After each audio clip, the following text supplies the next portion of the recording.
like anger that's mean is actually full of fear. It's really Hmm. fear masquerading as power. Right. You're an asshole, blah, blah, blah, Hmm. making someone wrong and being mean about it is a is like actually you're really scared of that person on some level. There's a Yeah. disempowerment.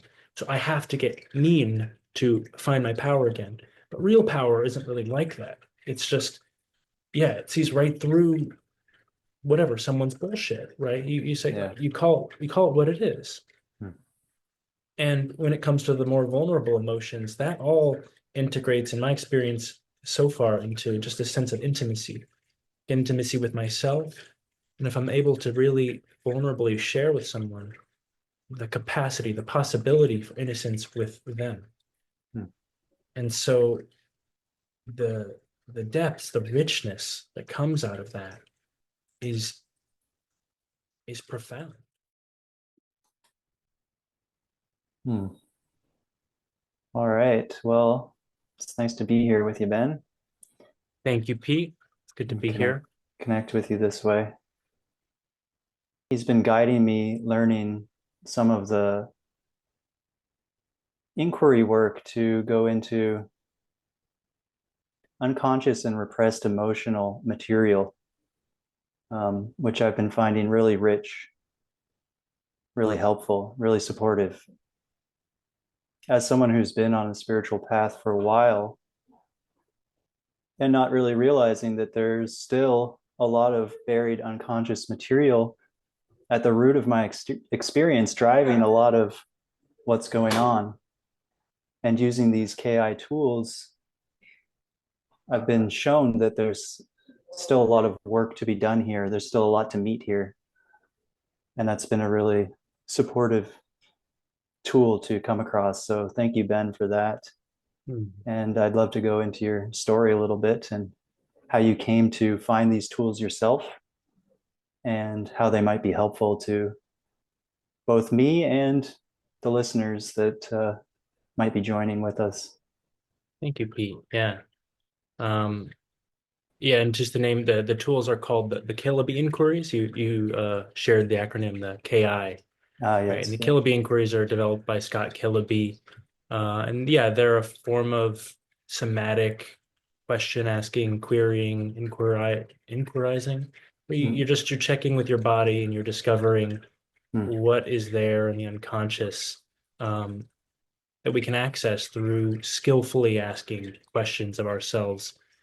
And yeah, it's amazing, right? We don't even know until we know what's in there, and then we realize how little we know and how much more there mm, is. Um, but yeah, my journey to the Killaby inquiries, and I've been calling it somatic inquiry in the work that I'm doing as it sort of develops more personally for me. And mm, I've taken, space from Scott Killaby and the Killaby inquiries team is uh, yeah, where that all started for me really was when I was very young. I mean, it's like like you, I've been on a spiritual journey since probably my whole life, maybe for many lifetimes. mm, And the discovery process of that has been like probably for many people through suffering, right? Like, why do I even want to sit and meditate? Why do I want to go to a long retreat and face it, face myself? Like, where does that idea even come from? And it comes from like really realizing that, yeah, my avoidance to my trauma, to the things that I've suffered in my life, just really isn't working for me.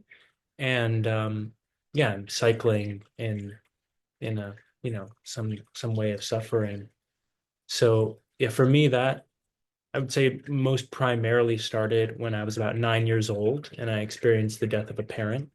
mm, My mother committed suicide, and it was obviously a gigantic shock to me. mm, And it wasn't something that I could have processed at all during that time. Um, and looking back now, I can see how profoundly repressed I got as a result of that experience. Like, mm, um, there's deep, grief to be felt in the loss of a parent, but I had to shut that off, right? Because on some profound level, I believed that it was my fault. and that yeah, I was going to try to bargain with God, with life, to get her back by being good, being perfect. Was like the words that came to the little one at that time. And you know what that looked like, being perfect, was being perfectly repressed, not feeling angry about anything, never expressing anger, not having grief, never experiencing vulnerability or expressing vulnerability. And yeah, that journey took me a long time to start to recognize that kind of repression and also start to deal with it. But it was extremely intense, you know, that kind of like lid on my experience of like what I'm allowed to feel and experience. I mean, that's a lot of tension to hold. And I think around the time I was 12 or 13, I started to get into theater, and I found in the world of acting and in plays that I could express anything. I could get angry, I could get really sad, I could feel conflicted, weird emotions, and it was all contextually in the box of the theater, okay. Outside of that, still total repression, but I was starting to find my way, and yeah, like I'm an emotional being. So I was starting to express way more at that point, but only in that context of theater. And then just fast forwarding, I think I was 19 when I had my first real direct curiosity about spirituality. And the way that that looked for me was, is I was in a kind of community. I was working at a summer camp teaching theater, and it was a really fun job. I was really good at it. The people I was working with were really beautiful and young. The environment was really fresh and alive. And everything in me said, it's like, I should be happy. But I was deeply like miserable. I was really afraid and anxious and avoidant and isolating. And it was kind of like good fortune, but I was chasing kids around playing a game, and I sprained my ankle, and it put me out for like a month. Like, you know, I couldn't really go and do all the hiking and adventuring in the woods. I couldn't do any of that. I had to sit. And at the same time, I met some people who were meditators, and I was naturally kind of drawn and curious about them. And I asked them about their experience, and they taught me how to meditate really basically. So I went to the place where I was staying. I was actually camped out in a little teepee, and I started to practice meditation. And pretty much immediately, I had really profound experiences. I just sort of knew how to completely devote myself to this like focus, like one pointed. And as a result, I had experiences of really deep peace, and they didn't last very long, but they were profound, and they sort of showed me what was possible.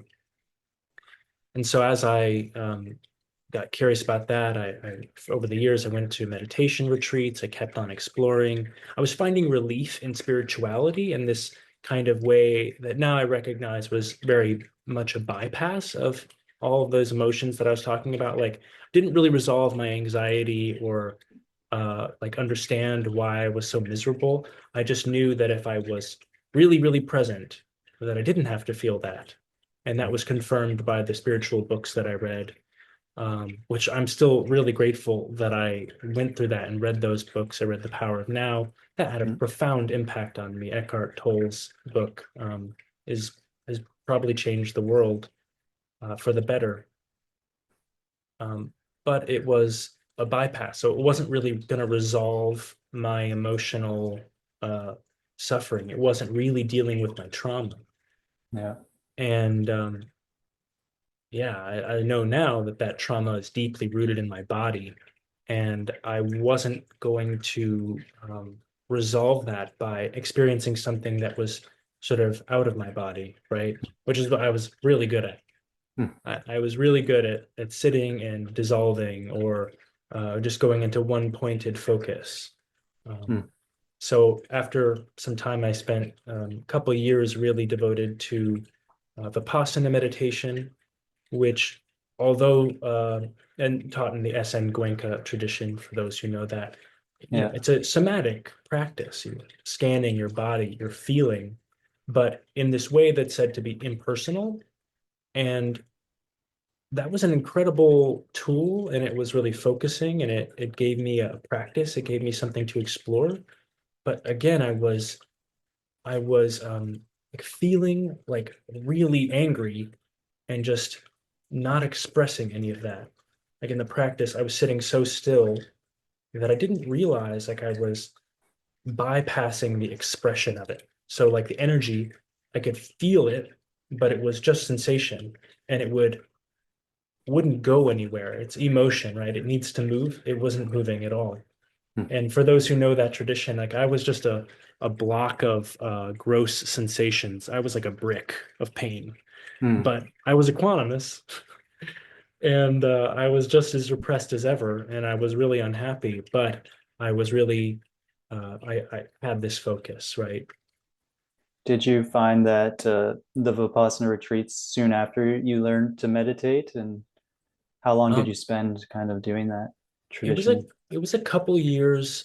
So I started meditating when I was 19, and I think my first Vipassana retreat was in, let me think, I must have been 23. Okay. So yeah, I spent really the first 4 years of my meditation experience really loosely practicing out of the uh, Trungpa Rinpoche Shambhala tradition, Hmm. and I was really drawn to Pema Chodron, who actually talked about like sitting with your feelings, but I still Right. didn't really get it. I was like, wow, she sounds amazing. Wow, sitting with intimacy with fear was my favorite chapter in her book, When Things Fall Apart. This incredible book by Pema Chodron. And I thought, wow, like, yeah, I want to be intimate with fear. I had a desire. I think my heart felt like I had a desire to Mm. be courageous. Yeah. But I didn't really know how to sit with what I was feeling. Mm. And now I know too that there was just a million mechanisms keeping me from actually sitting with anything I could feel, Yeah. and really blocking me from even becoming intimate with that. Mm. Yeah, you mentioned too that drive towards perfection that was one of the early mechanisms, and then how that can kind of get into the spiritual paradigm, and then the teachings become a new thing to sort of perfect yourself, rather Yeah. than really being with your experience. Oh, yeah, absolutely. Yeah, I wanted to be perfect, and I wanted to be the perfect student. And I was sure the only way through my suffering was to go to transcend it, to go beyond it. Mm. Um, and I just didn't, really recognize my body in its wisdom fully. As Did in you the, did you feel yeah. that you were kind of looking for like a breakthrough moment in a way? Was that Mhm. part of your mindset at that time? Oh yeah. Yeah. Yeah. I had a very masculine breakthrough mindset about the whole thing. Like, um, I would sit Vipassana retreats. So once I was 23, did that until I was about 25, really Mm. for 2 years. And I sat 7 or 8 Vipassana 10-day retreats in that Mm. time. They're 10-day silent retreats. I served, I think, 10 or 12 more of them. I spent maybe like half a year out of 2 years just at Vipassana centers. Wow. Hmm. Um, and when I would sit a retreat, you know, this part of this kind of practice developed as I sat more and more of them. But I would sit, I wouldn't look at anyone. I wouldn't take my mirror off the wall. I wouldn't take breaks, and I wouldn't go on walks. I thought anything that's distracting me from Vipassana Mm. isn't it? So, like Huh. again, like I said, I was like a brick of pain. Like I never went for a walk. I never stretched. I Yeah. had no embodiment practice except for sit on my butt and That must have feel. been quite intense Yeah, at times. yeah, I can only imagine because mm, I've experienced the Vipassana retreats and they're very strict. and I was wiggling out of the sides of every rule they had, kind of just in order to get through it with some level of sanity. Yeah. And I do remember the one day that I like totally followed all the rules, and it was just like, for me, it was kind of hell. I thought I Mm. was losing my mind in a way. Yeah. So there must have been some development of some, still some pretty strong one pointedness and focus and, you Yeah. know, in Yeah. that. Yeah. No, I would say I had a really strong sense of presence and devotion, Hmm. and um, yeah, I mean, it developed something in me. And I will say, like, toward the end of my time doing that, I think, I don't remember, it was a retreat in Southern California. And I remember like the first 3 days went by, and the first 3 days are a specific practice of following the breath before you start scanning the body and feeling it. And while I was doing that, I remember realizing sometime in the third day that the other 2 days had just like disappeared, like they just flown by. And I kind of felt like I was at a different place in my practice. And I couldn't, I still can't really like name why that is. But that particular course, I really felt like a rock. Like I felt so solid and still. And I mean, when I would leave those places, I would feel amazing for a while. Yeah. Uh, I wasn't distracted in my life. I was so centered and embodied in a way. Um, but I would say in a way that I muscled over my humanity. And I don't know what it would have been like to connect with me then. I had a girlfriend who broke up with me right after that course, actually. So it's a fairly good indication that I probably wasn't that like exciting to be around, you know.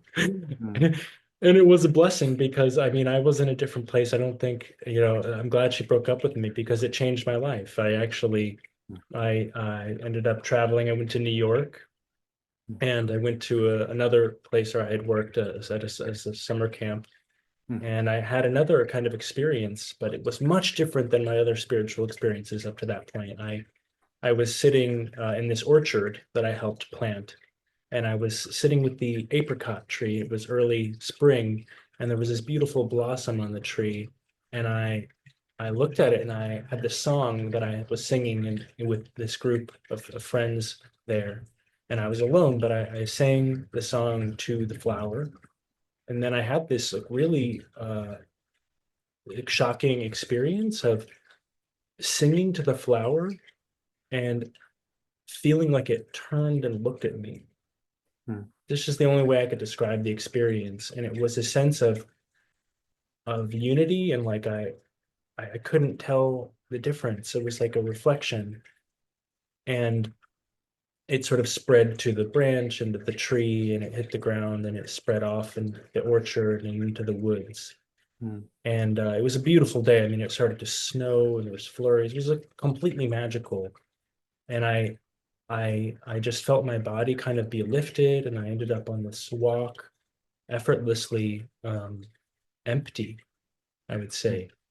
And there was something just exquisite and beautiful and still in nature. And I would describe that as like an early moment of uh, unity for me, but also of connection to the earth. Yeah. Like my practices had not been grounded up to that point, and they would remain ungrounded for like another good 5 years. But that moment really was life changing. Yeah. Yeah. We get these kind of glimpses, it seems like, that or maybe like a little foretaste of where we're headed. Yeah. Seems that way. Yeah. And I still don't really know where I'm headed. Actually, Hmm. more than ever, I'm like, yeah, I really have no idea now. Yeah. Um, Well, I'm yeah. really enjoying listening to your story thus far. I can really hear myself reflected in it. And so there's a deep resonance with it. So Yeah. thank you. Oh, thank you. Yeah. And I recognize that we have very similar, maybe taste in spirituality. Mm. Well, we also met through spiritual teachers and a Sangha, so that kind of makes Yeah. sense, right? Hmm. Um, But yeah, I mean, to step, forward into that part of the story is that Mm, I ended up moving to California right after that experience, and I lived in Mount Shasta, which is sort of a new age mecca in Northern California, mm. and it's an incredibly beautiful, magical, mystical mountain. And I thought for sure I'm gonna get enlightened here, full masculine muscle, like, yeah, this is it now. I'm really going for it. And I Yeah. went and I sat on the mountain for like 19 days, Mm. excruciating pain, isolated. I fasted for 5 days on vitamin green. Like I wasn't grounded at all, I was like really going for it though. And the Yeah. devotion, I mean, I do love that part of myself for the devotion that I had, it's like Mhm. this innocence and reaching so fervently Yeah. for what I think is a really true draw. Like I know that there's Mhm. something divine here, and I know that um, my whole life is about that on some Yeah. level.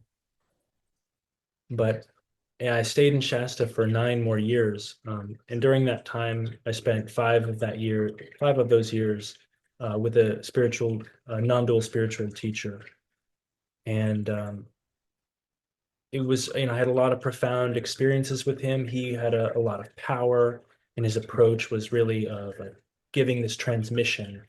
And it was so impactful that I started to really negate my own senses of things. I mean, I think I was already doing that in other practices. I did that totally with Vipassana and Mhm. um, with other spiritual books that I had read, like The Power of Now. Anything that disagreed with that in my mind, I just said, that's the mind. Yeah. Yeah. Yeah. Um, I was like, yeah, I could say it was cultish in that way, right? Like I'm gonna ignore my felt sense and experience because he says that I'm not bypassing when I go to the absolute. And that's what he taught, right? He just taught Mhm. feel the space, expand. You're not your body, and Mm. that's sort of it. And not a lot of integration, not a lot of real tools for dealing with what was coming up in my life. I'm a Yeah. young man in my 20s, really not really working, not really getting in relationships, just profoundly avoidant. Um, Mm. and that continued until I was in my early 30s. At that point, this was the most grace-filled probably moment in my journey so far, but Mm. it's the same old story where the male teacher is sleeping with students and lying about it in our sangha. And I've shared this story in different ways throughout my the last few years, but it Mm. probably wouldn't have been a big issue for our sangha, in my opinion.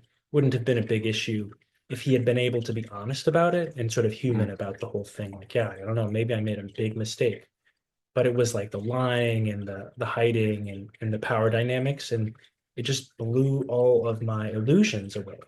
It was Yeah. a really grace-filled Mm. experience.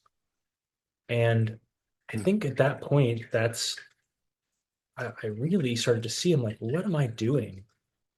I had another experience in India just about a year before that that was a similar one that was I saw like everything in my journey up to that point had been about getting out of my experience. I don't want to be here. I don't want to deal with being a human being. I just want to get up and out. And I would Mm. describe that now as like a suicidal uh, momentum, like a kill the self. Mm. Yeah, like I'll sit under a tree until I rot. Like that kind Mm. of ascetic, like it's just I don't want to be here on Earth. I hate it here. Yeah. And I think at that point, when that happened with the teacher, it really blew something away from me, and I really took a big break from all the spiritual things that I had really known. Mm. And I actually traveled to Costa Rica. I was surrounded by nature, and Mm. I was in a profound depression because I Mm. just lost my whole community and my family. But I really realized I was like, this isn't it. Like everything I've been exploring isn't it. Mm. I'm I I need to reevaluate. And Wow.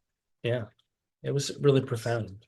Yeah. such a hard experience when you've also invested so much of your life force into that seeking, and then you're starting to get this reality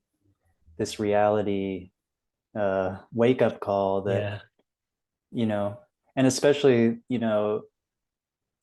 don't get the clarity right away. You just there can be a lot of pain mixed in with that, of like, I've been wasting my life, all these, these stories that come in. So I can only imagine that that would have been a real diff- Absolutely. Yeah. And it was really clear that like, yeah, my previous ways of dealing with things, right? Like go to the absolute, center myself, let go of the mind. Like I had to question all of it. So I had none of those tools. Mm, I had none of them. And what I did have was I had just a few people around me that were really good friends and were willing to relate with me mm, and just accept me and love me as a human. Some of them had been in that Sangha and they knew that, mm, like what I had been, how I had been functioning. We were all angry about it. I mean, we all bitched and moaned, and we did our thing to sort of deal with it as a group. Like, yeah, we're over here, we're okay now. But that was wrong. It was a way of shadowing out our past, which we had fully participated in. Please, yes, me. yeah. Um, but Hmm. we were learning to integrate, and being angry about the past was something I wouldn't have allowed myself historically. Hmm. So it was also the beginnings of the dissolution of repression for me. Yeah. Yeah. Yeah. And it's not to say that there wasn't great beauty, which you've expressed, but in that devotional seeking, I mean, I can still feel it now, that that's still part of the thrust of what you're speaking from now, Yeah, of that deep work of trying to go towards the transcendent. I mean, yeah. absolutely. Yeah. Hmm. Yeah. And I would say you're totally right.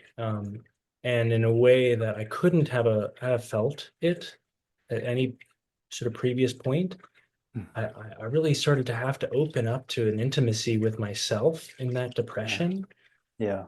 that it was just like to forgive the confusion that I was in. It was like to get so close to being, yeah, to recognizing my innocence and just, wow, like all the suffering that I've created in the name of transcending suffering. Yeah. It's a Yeah, strange thing. Yeah. it's amazing. But I mean, it's an evolution. That's how I see it now. It's like Mm. I yeah, I've had to evolve through these stages, and I'm going to continue to evolve. Like what I'm exploring now, who knows, in 10 years I might be like, I evolved past that. Hmm. I can't believe I got so stuck in that dream, you know? And that's just to be Yeah. humble, like the Hmm. reality of everything that um I could explore as something as like, this is it. Yeah. Really, I I don't know what this is. I don't know what it is. I'm just doing my best. Yeah. Yeah. No. Yeah. So you're in Costa Rica recovering. Right. I'm in Costa Rica recovering. I hit a really, really deep rock bottom while I was there. Um, and I called a friend, uh, and she stayed on the phone with me for 2 hours and just held me in, you know, just in her presence. I mean, we did a lot of silence, so we didn't speak a lot. But something in me after that, I just felt changed. I felt happy for the first time. I felt connected to another person. Mm, And this become a really big theme for me because it wasn't only that I was dissociating from my personal experience by going into the absolute. I was also sort of like trying to get away from how disconnected I felt with everybody in my life, in the world, my family of origin, my parents, teachers, everybody. Even as an yeah. actor, I was like pretending to connect with people. And it felt real Mm, in that context. On stage, I could go there because it was the context I was safe in, but it wasn't really a feeling of connection. And I found a safer feeling of connection with the apricot tree and with nature, right? These non-human elements, they were safe, Yeah. but people were scary as hell.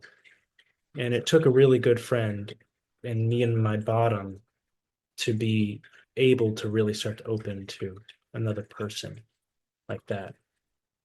Um, and that sort of developed into two different things. So this friend was actually involved in the Killaby inquiries, and she started to teach them to me a little bit when I got back to the U.S. a few months ago. I actually moved in with her and her husband. I really was in recovery. I needed the support of those friends, and Mm. it made a huge difference in my life. Um, and so she was doing the Killaby inquiries, and he was exploring this practice called circling, which is a practice of relationality. Um, call it like a meditation on being together right now. Um, yeah.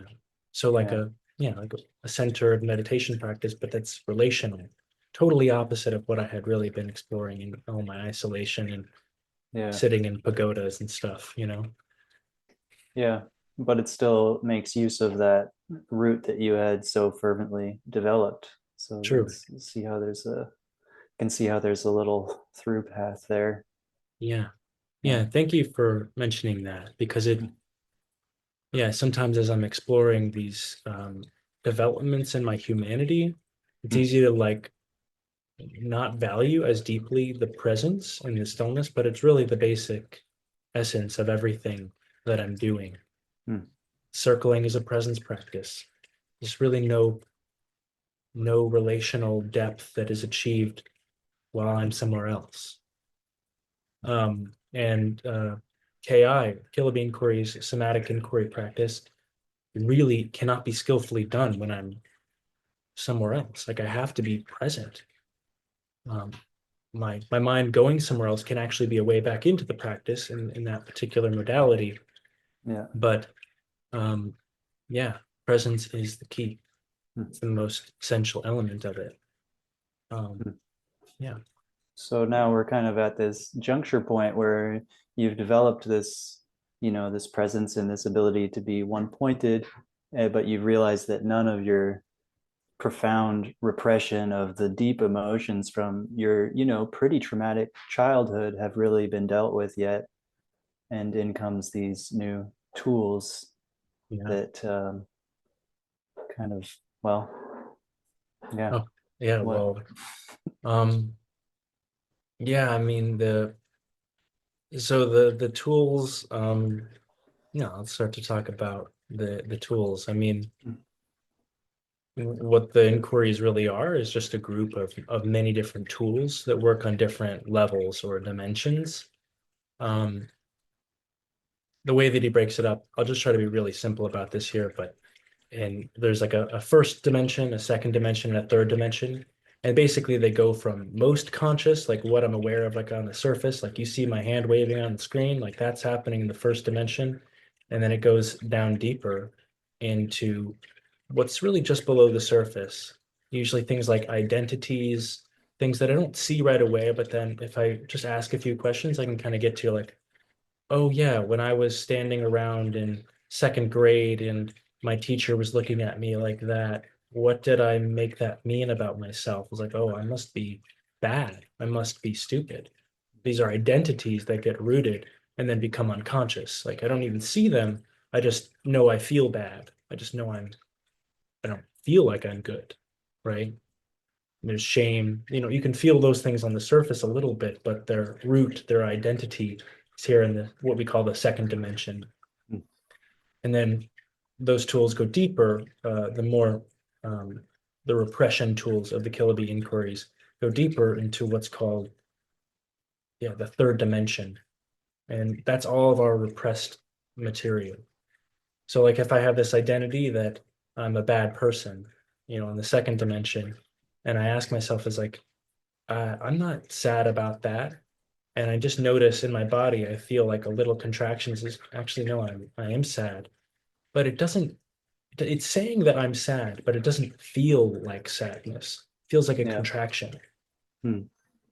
I Hmm. start to wonder, like, okay, is do I have full access to the actual feeling of sadness? Right. And if I don't have access to feeling it, can I express something I can't feel? Probably not. Hmm. And can I let go of something that I can't express? Also, probably not. Hmm. I will say that there are examples of people, receiving body work or some kind of healing, and they just, or something, just see like a beautiful sight, and they just start crying. And it's a Right. big emotional release, and they don't really know why that's happening. Hmm. I would Hmm. say that they probably are releasing some deep held Hmm. somatic trauma. Um, and they're not necessarily seeing these other dimensions. It's like coming right out of that. And that's beautiful. I think that Yeah. those are gifts. But it's also possible to go by these dimensions and actually go and see it consciously, layer by layer. So I say it's like it goes from conscious to unconscious, but we Yeah. actually make it conscious. We bring up the unconscious and we actually make it conscious. We bring up our deep, repressed sadness, and it can actually start to really witness it, feel it, express it consciously, Yeah. integrate in an integrated way. You can express rage and hatred and anger that's been repressed and is in your body stuck. Yeah. Make it conscious and eventually in an integrated way express, you know, I need a boundary here. I'm angry. I'm not going to be mean, but I'm angry, right? That's having access to these repressed parts. And that's Hmm. what this technique does. It goes by these layers and it, yeah, Yeah. starts to get it out. And as you're explaining that, I see where, like, right in there around the second, third dimension is right where in a lot of the non-dual teachings, that's right where you would stop and just say, like, oh, that's an illusion. There's an illusion of sadness here. That's not real. And you kind of come back to presence, and you just keep bouncing off of it like that, as Mhm, though it's not there. uh mhm, 'Cause I've spent a lot of time in that state. It's mhm. like, oh yeah, there's maybe that's sad. I don't know, but it's not relevant, right? Because it's not true. Sadness is an illusion. Trying to kind of negate it away without really meeting it. Yeah. Yes, exactly. And actually, I'm really glad you say that because it it's the way I see these different layers, and in a way, it's like they're almost different orders of reality. Mm, Like I'm not talking about the dimensions here, but I say there's the order of reality that's presence, absolute presence. mm, In absolute presence, there's really nothing else but absolute presence. It's true. On that level, absolute presence is all that there is. There's only God. There's only love. There is mm, nothing else. mm, That remains spotless. mm, And then I could see with my mind how that's true. I could, on the intellectual level, this is a different order of reality. I can believe that to be true, and I can see my thoughts and my emotions, and I can think that's not true.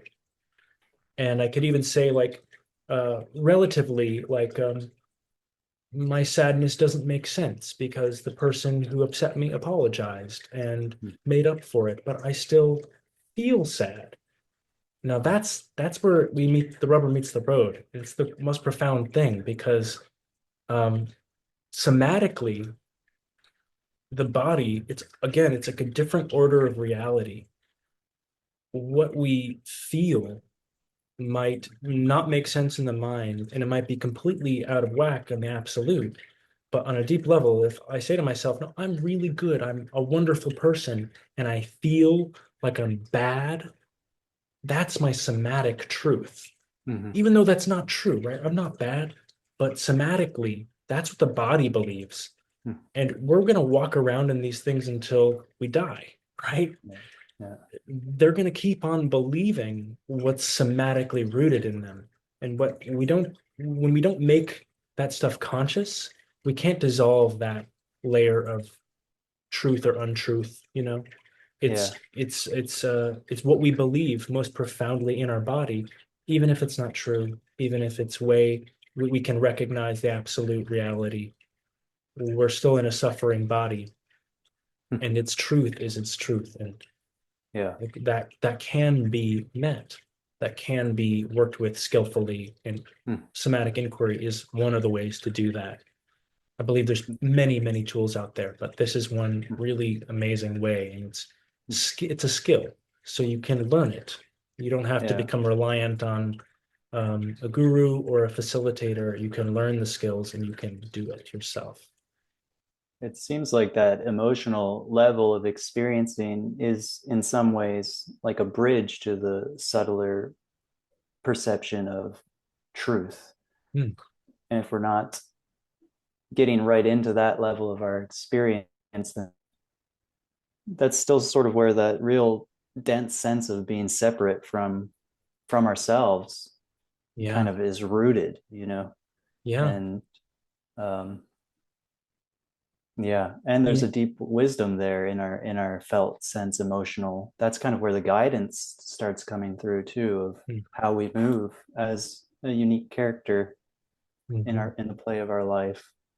It seems Absolutely. like that's there. Yeah. I mean, I recognize that. Yeah, for me, I like being dissociated from that for so long. I remember when I was like deep in the non-dual world, I had a thought to myself that I was like, I don't have any preferences. Hmm. And people would do things and I wouldn't notice that I was angry, but I would get quiet. I'd go, Yeah. and later on, I would be like, I don't want to be around that person. Hmm. It was all really unconscious. I was really Yeah. angry at them. I could have just said, hey, I didn't like that. You know, Mhm. had I the integrated capacity to express that, but I didn't. Yeah. Yeah. And And I also, yeah, it makes intimate relationships really feel very dangerous often when you're in that state because they yeah, have the potential to bring this stuff forward. So I found in my experience there will be some justification as to why that relationship, you know, they're not aligned with truth, something like that. They're not as evolved. I can't, you know, all these justifications for why I can't relate to them. But it's really that I'm profoundly scared of my own shit coming to the surface. exactly. Yeah, Yeah. it's our shadow that we're scared of. Yeah. Yeah. I don't want to be around her because I get angry Hmm. and I'm Hmm. terrified to feel my own anger. Hmm. I don't want to connect with him because it's vulnerable. I actually really like him. I like that person. I really want to be close to him, but it's scary because then I might lose him. Hmm. It's like we get uh our avoidance is in charge while we're repressing, it just is. And I want to go back to something you said about it like connects us to subtler realms Hmm. because we repress all kinds of things. We repress our sexuality, our masculinity, our femininity. We repress uh, our desire to look good or, whatever. We can make wrong so many parts of ourselves, like really natural parts, maybe, depending on our personality. It could look 9 billion different ways, right? Yeah. But one of the two areas, two of the areas that we look at the most are anger and sadness, or like powerful emotion, anger, power, and sadness, fear, vulnerability, um, hurt, emotions that are like tender, that are softening. And what I've discovered as I have gotten way more intimate on both of these levels is that the more powerful, the angrier emotions, they integrate to just a sense of groundedness and power. Like anger that's mean is actually full of fear. It's really fear masquerading as power. Right. You're an asshole, blah, blah, blah, making someone wrong and being mean about it is like actually you're really scared of that person on some level. There's a Yeah. disempowerment. So I have to get mean to find my power again. But real power isn't really like that. It's just, yeah, it sees right through whatever someone's bullshit, right? You say Yeah. you call it what it is. And when it comes to the more vulnerable emotions, that all integrates, in my experience so far, into just a sense of intimacy with myself. And if I'm able to really vulnerably share with someone the capacity, the possibility for innocence with them. And so, the the depths, the richness that comes out of that is is profound.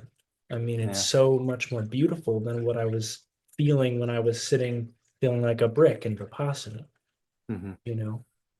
Uh, that devotion, that one pointed devotion towards God, can be turned towards that in my human relationships where I still see God, I still see the divine because, wow, I mean, you're so complicated. It's amazing, and you're so simple. It's kind of all of it. You're just able to access so much more connection and beauty. Yeah. Yeah. It's really beautiful. The yeah, that paradox of that what we're pushing away is, we can't see something as an illusion if we're pushing it away. We're making it real in that whenever we're doing that, whenever we're pushing anything away, we're making it real. Mm. Mm. Yeah, But also the richness of that meeting ourself within our emotions. That's what I'm feeling as you're speaking there. yeah, And really that's what we long for, isn't it? Just to be so intimately with ourself and with our yeah, experience. yeah. Yeah. And the ways that we work with that in inquiry is that first level of like I'm learning just how to feel what I'm feeling, Mm. right? That feeling of sadness that just felt like a contraction starts to bloom and open up to this watery world of grief. And at some points that feels overwhelming, but with the skills of the practice, just becomes this incredible intimacy Mm. with and compassion and humanity. And then as I learn really to work with that stage, I can move on to really learning how to actually express that in an unrepressed way that is like freedom. So, it gets us to that intimacy, but it also takes us into greater freedom. Mm. And as we learn to let it all go, I mean, it doesn't have to stay so heavy, it can really Yeah. lighten things up. Yeah, Would you say it's part of that, like what sometimes gets called the embodiment process, where we're actually making the wisdom manifest in our moment by moment experience like that? absolutely. Yeah. Mhm. This is all about embodiment, and that turnaround for me, and like I'm deciding now to be here. This is really first I had to be just a choice. I mean, it's a desire, obviously, but it, yeah, Yeah. it's not very pleasant to be here if we're not embodied. Hmm. I don't really see any way around that. I mean, you could be really happy in a cave in the Himalayas. I don't think that's embodiment. Hmm. Maybe I would reckon that for some people that is embodiment. That Hmm. that's rare person, you know. Some, yeah, rare incarnations Yeah. designed for that. Yeah, and if that's you listening, just be curious, like, do you want that because the world is scary?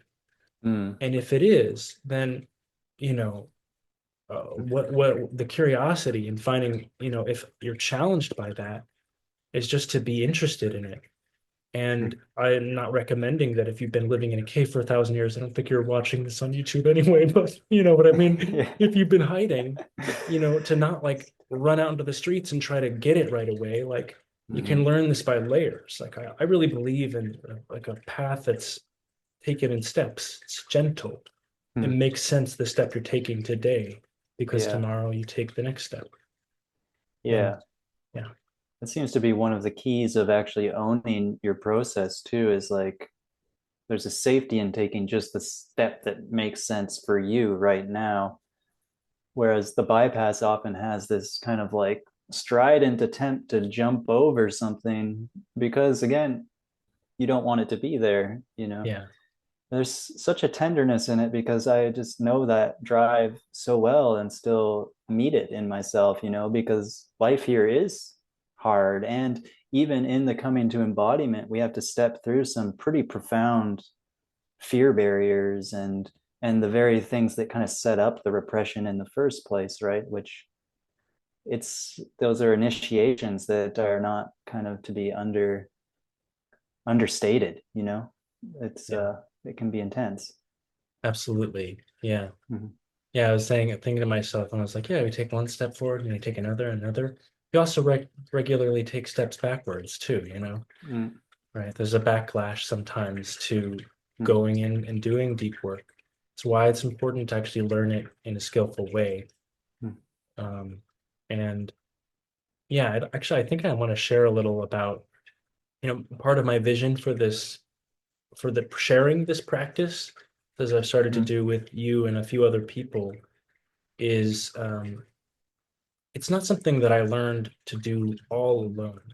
Although I do think you can learn this practice and then do it on your own. And I think that knowing and having those skills and doing them on your own is essential.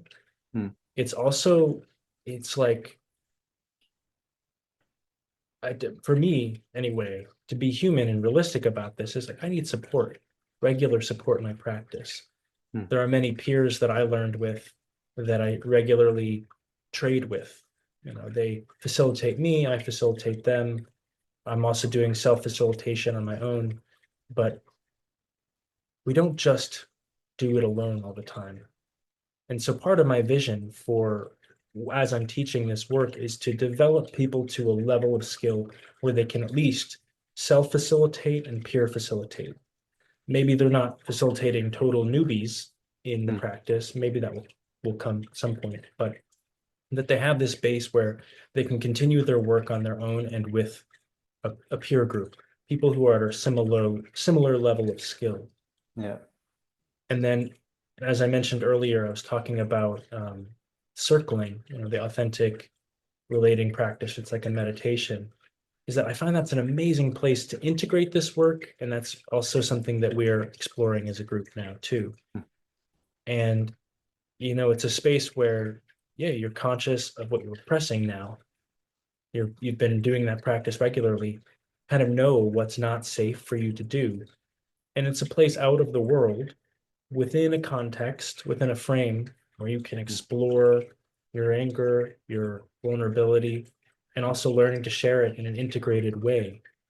While there's also a container, it's high vibe, it's present, we're all really there Mm, and committed. And mhm. so at that point, then I think there's still more layers of integration from this repression work, but it all sort of integrates as it's ready to in its own timing. And Yeah. so that's my great vision for this work is like I'm really Mm, excited about is actually getting people to that level of skill where they can mm. continue their work and then they have a space to integrate in. Yeah. Yeah. Yeah, well, so far from what I've learned of these tools, it's been very like empowering to feel like I can understand them, I can use them on my own, Mhm. and seeing also how it's starting to reflect out into my world and affect my relationships and stuff. All these places where in the past I would have kind of bailed out of certain situations, and now I'm more a little bit more with it, and just these laboratories of safety where we can kind of evolve together, and eventually the barriers of those laboratories probably do sort of dissolve, but also they're practical when you're learning to have a Yeah, safe space. Yeah. exactly. Yeah. Yeah. It's a safe space to do the thing that feels the least safe. Right. You know, Mm. I'm repressing all my anger for 20, 25 years now. Okay, express it now. It's like it's just not like that. No. Um, but you tease it out and it's very apparent. Yeah, I'm really, really angry. I have a Mm. lot here to express and to release, right?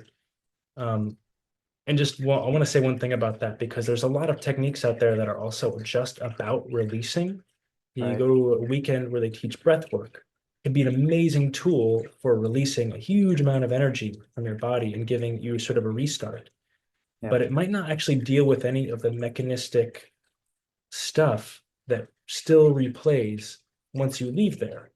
Yeah. You repressed all your anger, got it really tight, went to breath work, it comes out, you leave, you feel way relieved, it's great. And then you start repressing your anger again and all starts over.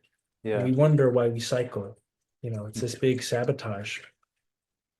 Yeah. So it's this is a technique that helps to facilitate release, but that's not really like what it is most essentially. It's like Mm. we make the unconscious conscious, it dissolves, it Yeah. releases, it dissolves, it transforms, it Mm. integrates. We have a Yeah. new way of being in the world that doesn't involve recreating the same suffering.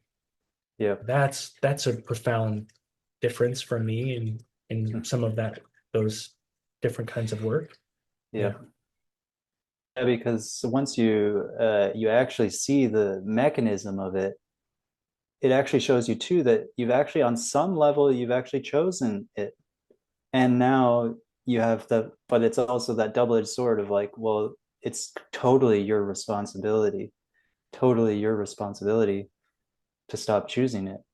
But there's a naturalness to it too. It's not like, in the unwinding of it and the scene of it, there's a really kind naturalness to it.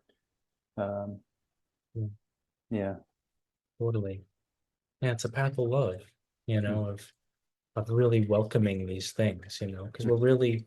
we approach it like I'm just trying to get rid of that part of Right. myself. Like I just hate how angry I am. I need to get rid of that. Oh, I Mm. hate that weak, vulnerable part of myself. It's like, Mm. I think it's gonna open up. It's like, yeah, it won't, And Yeah. why do I, this is a great, like, why do I need to believe that it's weak? What does that protect me from? Mm. Oh, protects me from feeling that. Okay, I'm not Mm. scared to feel that. No, Mm. I'm scared to feel that. I'm scared to experience that part of myself. That fear, that deep layer is is something that we meet just as that layer, very directly in inquiry. So we work with these layers and it unwinds the kind of core, the base of them. And then it's possible that we can just say, yeah, it's weak, but I can be weak. I'm not afraid of that anymore. Mm. Mm. All of my judgments dissolve because I actually don't, I process the fear that I had to actually show up that way. Right. And just opens the doors. Mm. Yeah. Yeah, because there's a profound wisdom in the experience itself, in its in its purity, without judgment. Yeah. Mm. Yeah, I get this image of these like Tibetan deities that are like rageful, you know. Uh, I love those things. yeah. These guys, their tongues out and they've got fangs. They look like a demon, Yeah. but they're protectors. They Mm. have a purpose. Mm. We need people actually who have their anger online so they can have authority in Mm. an integrated, responsible way that's not fear-based and not shadowing out the parts of themselves that they hate. It's Yeah. like, actually, no, I've got a, we need a boundary here. We need real Wow. protectors in this culture. Yeah. Yeah. It's all kind of structural on that level. A friend of mine recently said that most of the true protector types are all in jail right now, or else maybe they're like warlords or something. I don't know what, Whoa. but yeah, Yeah. yeah, I mean, I don't know if that's true, yeah. I but don't know either. I can, yeah, have a lot of compassion Mm. for people who are in jail because yeah, their Mm. anger was projected maybe Hmm. and it got them in trouble. Mm. Yeah. Yeah. I mean, there's a lot of other reasons people are in jail that aren't because of something they did necessarily Mm. wrong, but because they grew up in a culture which was so lacking emotional integration, That's right? it. It's all reflections. Yeah. Yeah, a lot of the things you see, chronic pain that has no physical cause. That was Mm. Scott Killaby's way into inquiry. Right. He had extreme pain in his back, and there was nothing to do. His doctors were giving him opiates. He was a former heroin addict. Opiates Mm. seemed like the worst option possible for him. Like, Mm. yeah, like a ticket straight to hell. Yeah. And I think eventually he did use some opiates to manage the pain, which was extreme, but he recognized buried rage in his spine, and he started to process it, and it freed him up, and the pain disappeared. I mean, he says now his back is healthier than it ever was. Mm, They even looked at I think that he shared that there was like a X-ray, I think, of his spine, where there was actual movement in this spinal stenosis, this thing that is supposed to be incurable. mm. So how do you explain that? I mean, he did emotional work. That's one example of that chronic pain, Yeah, but also addictions. yeah, Yeah, habitual cyclical relationships. Like, why do I, why do I end up dating the same person over and over again? mm, Why are they like my mom? Why are they like my dad? yeah, What weird karmic agreement am I fulfilling? yeah, We can make it conscious, It's not easy to dissolve. I don't want to make any illusion that it's all easy, but it's doable. yeah, yeah. There's Yeah, ways. yeah, Yeah, yeah. These unsolvable problems, systemic problems, um, but we learn to tackle them yeah, within our experience first and foremost. yeah, Uh, yeah. And yeah, I feel just saying here, it's like I feel like you'll agree with this that what we are energetically can make the biggest impact on the world. I don't I don't think like especially where I'm at now in my life, I don't want to dissolve completely into that notion. Like I have right. some resistance to it. It's like I Hmm. really want to embody and be here and do something super 3D and make it Hmm. real. Right. But I Hmm. know and I feel the impact also of like the energy, you know, what we're feeling when it's coming from a really contracted, dense place. Our impact on the world is going to be dense. It's going to be, it's going to have some conflict in its energy, its Yeah. vibration, but Hmm. it's also, we can dissolve that and integrate so much more of our capacity. You know, Yeah.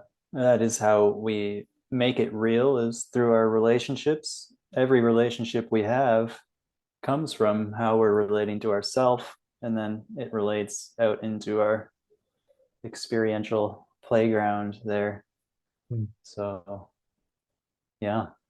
yeah, absolutely.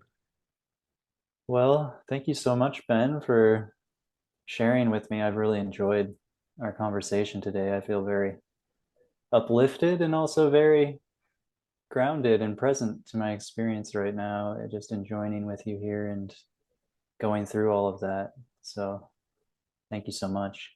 Yeah, thank you so much, Pete. Grateful for you. Hmm.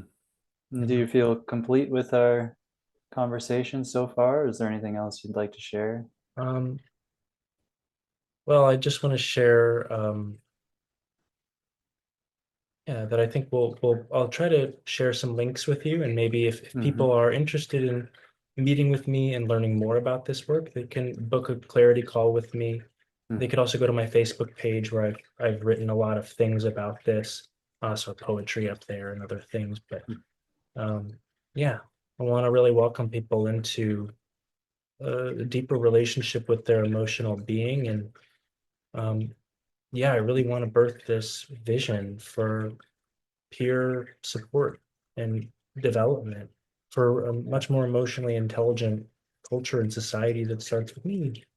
yeah, Yeah. yeah. And yeah, I would just give my full recommendation because it's been very enriching here for me, and just receiving the tools that you embody so nicely, and also just the relational aspect of it has really been timely here in my experience and enriching. So yeah, Awesome. Thank you, Pete. thank you.